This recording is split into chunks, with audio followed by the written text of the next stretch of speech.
FIA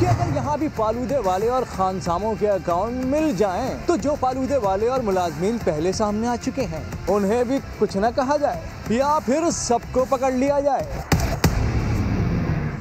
وزیر اعظم عمران خان نے وزیرستان کے عوام کی دیرینہ خواہش پوری کر دی۔ 3 اور 4G سروس آج سے شروع کرنے کا اعلان کر دیا۔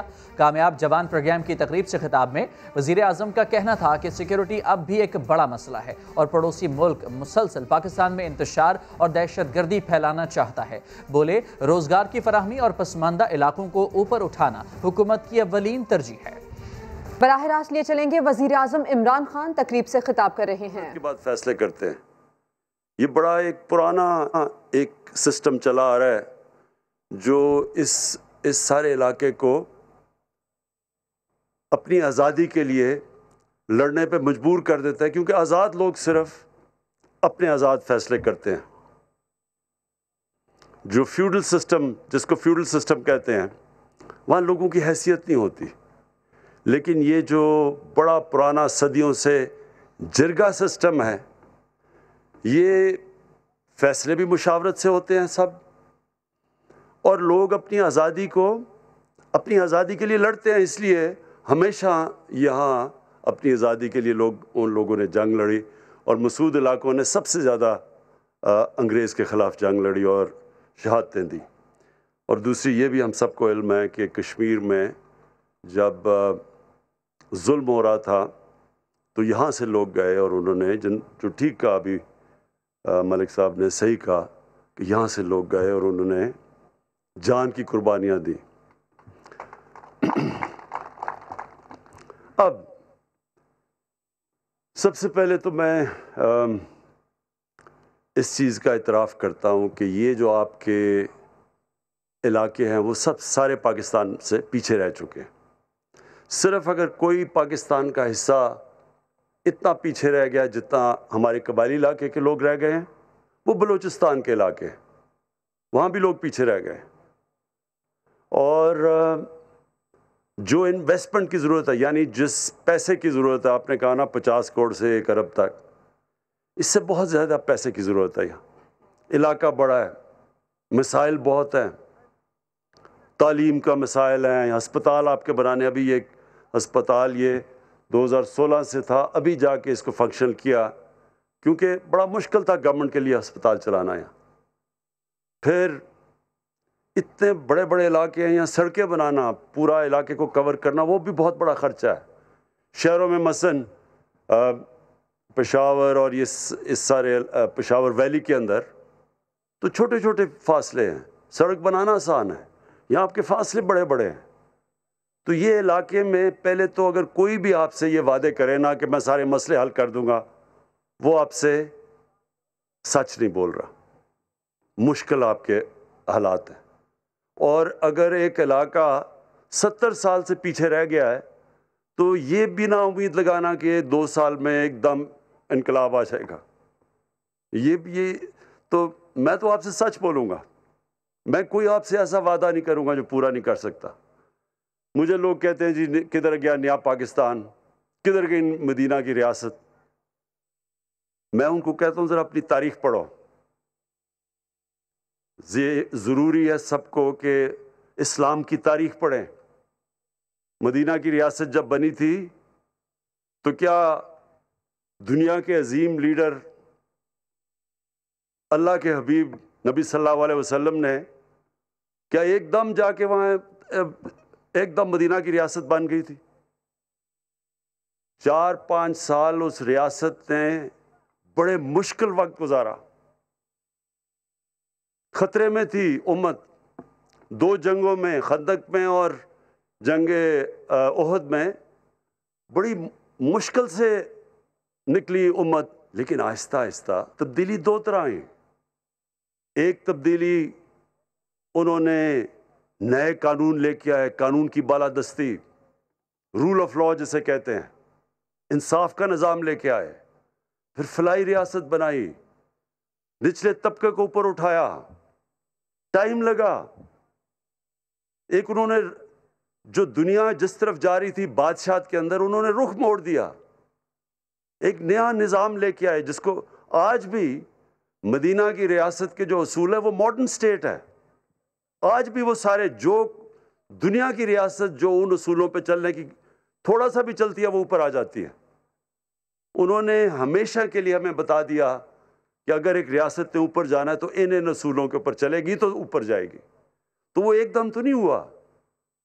وہ اصول انہوں نے بنائے, اس کے اوپر ریاست نے چلنے کی کوشش کی, مشکلات آئیں, اور پھر دیکھتے دیکھتے دنیا کی تاریخ کا سب سے بڑا انقلاب آیا. تو آپ کے سامنے وہ جدوجہد تو ہو رہی ہے پاکستان میں. آج وہ پاکستان میں وہ جو انقلاب ہے اس کی شروعات تو ہو چکی ہیں. اور اگر آپ نے دیکھنا ہے کہ کیسے شروع ہوئی تو یہ سارے چوروں کا ٹولہ جو اکٹھا ہو کے ہر دوسرے دن سڑکوں پہ آ جاتا ہے, ان کی جب آپ شکلیں دیکھیں گے اور جب آپ دیکھیں گے سب اکٹھے ہو گئے ہیں تو آپ کو سب کو مطمئن ہونا چاہیے کہ انقلاب آنا شروع ہو گیا پاکستان میں. جب ایک معاشرے کے سارے بڑے بڑے ڈاکو جو 35 سال سے اس ملک کو لوٹ رہے تھے, وہ جب سب اکٹھے ہو جاتے ہیں اور پھر ایک حکومت کہتی ہے میں نے ان کو NRO نہیں دینا, جتنی مرضی بلیک میل کریں. جنرل مشرف, فوج اس کے نیچے, آرمی چیف, ملک کا پریزیڈنٹ, امریکہ اس کے ساتھ, ججز اس کے نیچے, نیب اس کے نیچے, اس نے انہی ڈاکوؤں کے سامنے 2 دفعہ NRO دیا. نہیں برداشت کر سکا, پریشر نہیں برداشت کر سکا وہ بھی. تو جو اصل تو تبدیلی یہ اس طرح آتی ہے جب ایک ریاست کھڑی ہو جاتی ہے اور کہتی ہے قانون کے اوپر کوئی نہیں.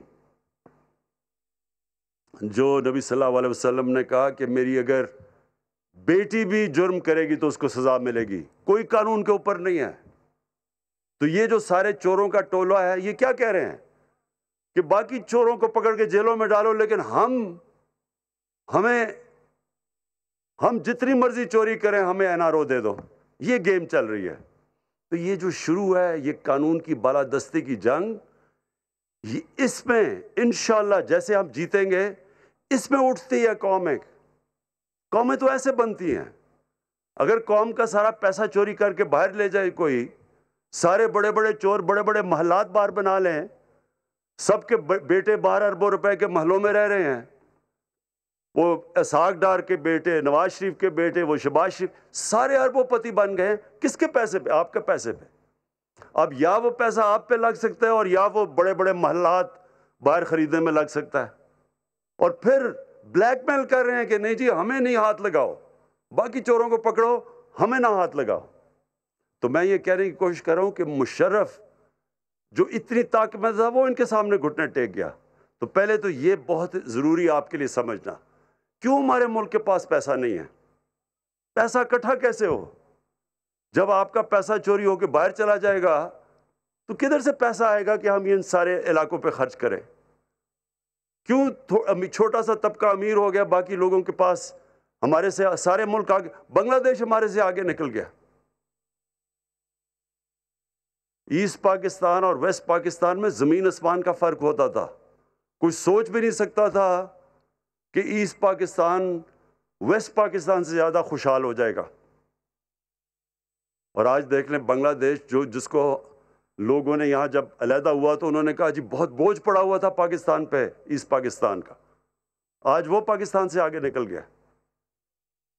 تو جب ایک ملک کے اندر بڑے بڑے ڈاکو ملک کی سربراہی کرتے ہیں, وہ ملک ترقی نہیں کر سکتا, وہ خوشحال نہیں ہو سکتا. ایک آپ فیکٹری کے اوپر ایک ڈاکو کو بٹھا دیں, آپ کی فیکٹری بیٹھ جائے گی, وہ اس کا دیوالیہ نکل جائے گا. تو میں صرف آپ کو یہ کہہ رہا ہوں کہ ہم ایک مشکل حالات سے نکل رہے ہیں.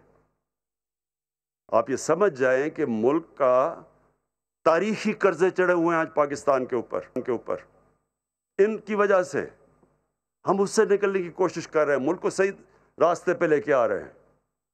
یہ مطمئن ہو جائیں کہ اللہ نے جو چیزیں, جو وسائل, جو نعمتیں پاکستان کو بخشیں, کوئی مقابلہ نہیں کرے گا ہمارا چند سالوں میں اگر ہم قانون کی بالادستی. کوئی ملک ترقی نہیں کرتا قانون کی بالادستی کے بغیر. کوئی ملک نہیں ترقی کرتا جدھر طاقتور کے لیے قانون اور کمزور کے لیے دوسرا. کوئی ملک نہیں ترقی کرتا. اور یہ کس نے کہا تھا؟ ہمارے نبی صلی اللہ علیہ وسلم نے کہا تھا. انہوں کی حدیث تھی، بڑی قومیں تمہارے سے پہلے تباہ ہوئیں جدھر طاقتور کے لیے این آر او اور چھوٹے چور کے لیے جیل. تو ہمارے لیے ایک نیا دور شروع ہو رہا ہے، اور یہ دور، اس کے اوپر جو میرا نظریہ انصاف کی تاریخ وہ شروع ہو رہی ہے. ہمیشہ تبدیلی جس کو ریفارمز کہتے ہیں، اصلاحات کہتے ہیں، وہ تکلیف دہ ہوتی ہیں. کوئی بھی مجھے دنیا میں ملک بتا دیں جس میں تبدیلی آ رہی ہو، ریفارمز ہو رہی ہو، اصلاحات ہو رہی ہوں اور وہ آسان ہو. جو بھی ملک اٹھا ہے، جب جرمنی تباہ ہو گیا تھا، جب جاپان تباہ ہو گیا تھا دوسری جنگ عظیم کے بعد، تو ان کو کتنی دیر لگی تھی. مشکل وقت سب نے گزارا، لیکن وہ قومیں کھڑی ہو گئی. تو جب ایک ملک کے اوپر تاریخی قرضے چڑھ جائیں، اس کا دیوالیہ نکل جائے، تو تھوڑی دیر وہ مشکل وقت سے گزرنا پڑتا ہے. پہلے میں آپ کو یہ واضح کر دوں، اس لیے جب آپ کہتے ہیں، میرے خیال میں ہم اگر یہاں ان سارے علاقوں میں یہ جو پیچھے آپ کے رہ گئے، اگر ہمارے پاس آج پیسہ ہوتا، اگر ہم یہاں انویسٹ کرتے، یہاں بڑی تیزی سے یہ علاقے، یہاں وسائل آپ کے پاس بہت زیادہ ہے، یہ بڑی جلدی تبدیلی آ سکتی ہے.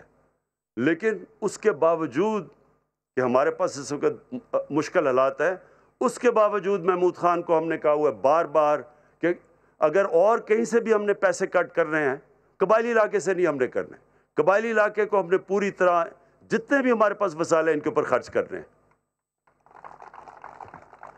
میں محمود خان کو لے کے اس لیے آیا ہوں کہ ان کو جو بھی ابھی آپ نے جو آسنامہ پڑھا، اس میں کئی چیزیں، مثلا آپ کے وہ کمپنسیشن دینی تھی، اس کا جو ٹوکنز دے رہے، جو کمپنسیشن، اس کے لیے محمود خان کو پتہ ہے. جو آپ کا پانی کا مسئلہ ہے، آپ کو بہت زیادہ چھوٹی چھوٹی چیک ڈیمز چاہیے. سب سے بڑے مسئلے تو یہ ہیں کہ آپ کو پانی گاؤں میں فراہم ہو، صاف پینے کا پانی. اس کے بعد جو آپ کی سڑکیں ہیں وہ تیسرے نمبر پہ آئیں گی. اس سے پہلے آپ کا تعلیم کا نظام، یہاں بچوں کو تعلیم کی بہت ضرورت ہے.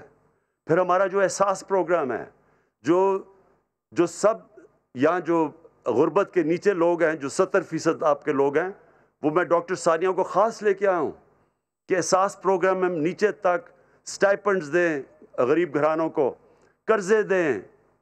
پھر جو ہم جانور دیتے ہیں گھروں میں خواتین کو تاکہ وہ اپنی آمدنی اوپر کریں، دودھ ہو گھر میں، یعنی مرغیاں، انڈے، یہ غریب گھرانوں کے لیے ہم نے یہ بھی پروگرام لے کے آئے ہوئے ہیں. اور جو کامیاب جوان جو آج ہم نے بڑے بڑے قرضے دیے ہیں، اس کے اندر وہ بھی یہ ساؤتھ وزیرستان میں سب سے زیادہ ہم دیں گے، کیونکہ یہاں آپ کا یوتھ سب سے زیادہ ہے اور بے روزگاری سب سے زیادہ ہے. تو ان کے لیے بھی آج جو پروگرام ہم نے لانچ کیا. اور پھر ایک اور فیصلہ کیا ہے ایجوکیشن سٹی کا. زمین بھی آ گئی ہے اور یہ پختونخوا کی گورنمنٹ اب 5000 کنال کے اوپر پوری ایجوکیشن سٹی بنانے لگی ہے. یہاں سارے علاقے کے لوگوں کے لیے اب ہم وہ ہیلتھ انشورنس دے رہے ہیں، ہیلتھ کارڈ آپ کے لیے، ہر خاندان کے لیے، کہ کسی بھی ہسپتال میں جا کے 7 لاکھ روپے تک آپ کا مفت علاج ہو سکتا ہے. کوشش ہماری یہ ہے کہ جتنے بھی آپ کے بنیادی مسئلے ہیں وہ ہم حل کریں. جو آپ نے ابھی بات کی ڈسٹرکٹ کی، وہ تو میں جانتا ہوں کہ زمین کے لیے یہاں آپ کی کتنا پیار ہے اپنی زمین کے ساتھ، اور اس لیے میں نے محمود خان کو کہا کہ آپ کے ساتھ بیٹھ کے مشاورت کرے. کوئی فیصلہ آپ کی مشاورت کے بغیر نہیں ہوگا. جو بھی فیصلہ ہوگا، جب تک آپ مطمئن نہیں ہوں گے وہ ہم فیصلہ نہیں کریں گے. تو یہ اس کے اوپر بھی آپ مطمئن ہو جائیں. واضح کر دیتا ہوں کہ ہماری اس وقت پرائیورٹی ہے، ہم نے وزیرستان خاص طور پہ جدھر سب سے زیادہ تباہی ہوئی جنگ کی وجہ سے، اس لیے وزیرستان کو ہم نے سب سے زیادہ آگے رکھنا، اور پھر باقی سارے قبائلی علاقہ اور بلوچستان، اور خاص طور پہ جنوبی بلوچستان جو کہ پیچھے رہ گیا، اس کے اوپر میری حکومت کی سب سے زیادہ توجہ ہے. اور انشاءاللہ آپ کو یہ نظر آنا شروع ہوگا کہ جو اب ہم آپ کے لیے کام کر رہے ہیں آپ کو نظر آئے گا کہ نیا وزیرستان بننے جا رہا ہے. شکریہ. وزیر اعظم عمران خان جنوبی وزیرستان میں قبائلی عمائدین سے خطاب کر رہے تھے. انہوں نے کہا کہ یہاں کے لوگوں نے ہمیشہ ظلم اور دہشت گردی کے خلاف جنگ لڑی ہے, جانوں کی نذرانے پیش کیے ہیں. سب کے لیے ضروری ہے کہ اسلام کی تاریخ کو ضرور پڑھیں. وزیر اعظم نے یہ بھی کہا کہ جرگے میں فیصلے مشاورت سے کیے جاتے ہیں. یہ اعتراف کرتا ہوں کہ یہ علاقے سارے پاکستان سے پیچھے رہ گئے, لیکن اب ایسا نہیں ہوگا. عالمی منظرنامے سے خبر یہ کہ امریکی صدر ڈونلڈ ٹرمپ نے صدیوں پرانی روایت کو توڑ دیا. صدارت مدت ختم ہونے کے بعد ڈونلڈ ٹرمپ نے وائٹ ہاؤس چھوڑ دیا. ایسا امریکی تاریخ میں پہلی بار ہوا ہے کہ کوئی صدر نو منتخب صدر کا استقبال کیے بغیر وائٹ ہاؤس سے چلا گیا. ڈونلڈ ٹرمپ نو منتخب صدر جو بائیڈن کا رسمی استقبال نہیں کریں گے اور نہ ہی تقریب حلف برداری میں شرکت کریں گے. بالکل, امریکہ کی سیاسی تاریخ میں یہ پہلی بار ہونے جا رہا ہے کہ وائٹ ہاؤس سے جانے والا صدر آنے والے صدر کو خوشامدید نہیں کہے گا. ٹرمپ آج اپنا بوریا بستر لے کر فلوریڈا روانہ ہو جائیں گے. امریکہ کے صدر کا آخری دن اس بار انتہائی انوکھا ہونے والا ہے. ڈونلڈ ٹرمپ نو منتخب صدر جو بائیڈن کا رسمی استقبال نہیں کریں گے اور نہ ہی تقریب حلف برداری میں وہ شرکت کریں گے. وہ آج ہی اپنی فلوریڈا والی رہائش گاہ پر روانہ ہو جائیں گے اور وہیں قیام کریں گے. انہیں 200 سروس ممبرز الوداع کہیں گے. اس سے قبل صدر ٹرمپ نو منتخب صدر جو بائیڈن کو دارالحکومت لانے کے لیے سرکاری جیٹ دینے سے بھی انکار کر چکے ہیں, جس کے بعد یہ بھی پہلی بار ہوا ہے کہ نیا صدر چارٹرڈ طیارے کے ذریعے اپنی فیملی کے ساتھ واشنگٹن پہنچا ہے. امریکہ کی سیاسی تاریخ کا یہ پہلا اور انوکھا تجربہ ہوگا جب وائٹ ہاؤس سے جانے والا ایک صدر آنے والے دوسرے صدر کو خوش آمدید نہیں کہے گا, نہ ہی تقریب حلف برداری میں شرکت کرے گا. ٹرمپ آج اپنا بوریا بستر لپیٹ کر فلوریڈا روانہ ہو جائیں گے. بالکل, اور امریکہ کی تاریخ میں وہ سب ہو رہا ہے جو پہلے کبھی نہیں ہوا ہے. اس وقت ہم مناظر بھی آپ کو دکھا رہے ہیں. امریکی صدر جن کے لیے تقریب رکھی گئی ہے, الوداعی تقریب, اس سے وہ خطاب کرنے کے لیے پہنچ چکے ہیں اور یہاں پر وہ خطاب کریں گے. اور امریکہ کی تاریخ میں اس سے پہلے کبھی نہیں ہوا ہے کہ ایک نیا صدر آنے والے کو استقبال نہ کرے. اس وقت وہ خطاب کر رہے ہیں. آئرلینڈ میں امریکہ کے سبکدوش صدر ڈونلڈ ٹرمپ الوداعی تقریب سے خطاب کر رہے تھے. اپنے خطاب میں اپنے دور کی کارکردگی کو گنواتے رہے. 4 سال بہترین تھے, سب کا شکریہ ادا کرتا ہوں. انہوں نے کہا کہ ہم امریکی عوام سے پیار کرتے ہیں. ہم نے اپنے دور میں نئی خلائی فورس بنائی. ہم دنیا کے سب سے بہترین ملک ہیں. ڈونلڈ ٹرمپ نے کہا کہ ہمارے پاس دنیا کی بہترین معیشت ہے. خبروں کے سلسلے کو آگے بڑھاتے ہیں. مراد علی شاہ اپنی ہی صوبائی حکومت سے دھوکہ کرتے رہے. وزیر اعلیٰ سندھ نے کرپشن کی اور صوبائی کابینہ کو غلط حقائق بتائے. نیب ریفرنس میں وزیر اعلیٰ پر سنگین الزامات لگائے گئے. عدالت نے ریفرنس کے ساتھ جمع ریکارڈ پر اعتراضات عائد کر دیے. تفصیلات جانتے ہیں سہیل رشید کی رپورٹ میں. منصوبہ تھا اومنی گروپ کا کالا دھن سفید کرنا. سہارا لیا گیا نوری آباد میں پاور پلانٹس کے منصوبے کا. منصوبہ ساز تھے عبدالغنی مجید, سہولت کار بنے مراد علی شاہ. کابینہ کو عوامی فلاح کا منصوبہ دکھا کر بغیر فیزیبلٹی منظور کرایا اور قومی خزانے کے 8 ارب روپے اس میں جونک دیے. نیب ریفرنس میں وزیر اعلیٰ سندھ مراد علی شاہ پر بڑے الزامات. ریفرنس میں کہا گیا ہے کہ مراد علی شاہ نے بطور وزیر توانائی و خزانہ اختیارات کا غلط استعمال کیا. اومنی کے ہی کنسلٹنٹ خورشید جمالی کے مشورے پر منصوبوں کا آغاز ہوا اور پبلک پرائیویٹ پارٹنرشپ کی آڑ میں 8 ارب کے علاوہ 2 کمپنیوں کو 3 ارب روپے کا قرض بھی مراد علی شاہ نے جاری کروایا. سابق سیکرٹری توانائی آغا واصف بھی شریک ملزم نامزد. ریفرنس میں نوری آباد پلانٹ کو کے الیکٹرک گریڈ سے ملانے کے لیے ٹرانسمیشن لائن کا ٹھیکہ بھی غیر شفاف بولی سے دینے کا الزام. مراد علی شاہ سمیت تمام 17 ملزمان کرپشن کی سیکشن 9(1), 4, 6, 11 اور 12 کے تحت جرم کے مرتکب قرار. احتساب عدالت نے ریفرنس کے ساتھ جمع ریکارڈ میں صفحات کی ترتیب اور بائنڈنگ غلط ہونے پر اعتراضات عائد کر دیے. نیب کو اعتراضات دور کر کے ریکارڈ دوبارہ جمع کرانے کی ہدایت کر دی ہے. سہیل رشید, سما, اسلام آباد. خبر شامل کریں گے لاہور سے, جہاں بھتہ خور پھر سر اٹھانے لگے ہیں. شہر میں 34 گروپ لوٹ مار میں ملوث ہیں. صرف کینٹ ڈویژن میں 17 گروہ بھتہ لیتے ہیں. ایئرپورٹ روڈ, والٹن روڈ, غازی روڈ اور چنگی امر سدھو میں بھی بھتہ خوری جاری ہے. مزید بات کریں گے. سما کے نمائندے ریاض احمد ہمارے ساتھ موجود ہیں. ریاض, بتائے گا گروپس کی تعداد بھی پتہ ہے, علاقوں کا بھی پتہ ہے, پھر کارروائی کیوں نہیں ہوتی؟ جی, پولیس نے جو ایک فہرست پولیس نے مرتب کی ہے اس کے مطابق کینٹ ڈویژن میں سب سے زیادہ بھتہ خور ہیں. اس میں ان کی تعداد 17 ہیں اور اسی طرح سٹی ڈویژن میں دوسرے نمبر پر ہیں 9 بھتہ خور ہیں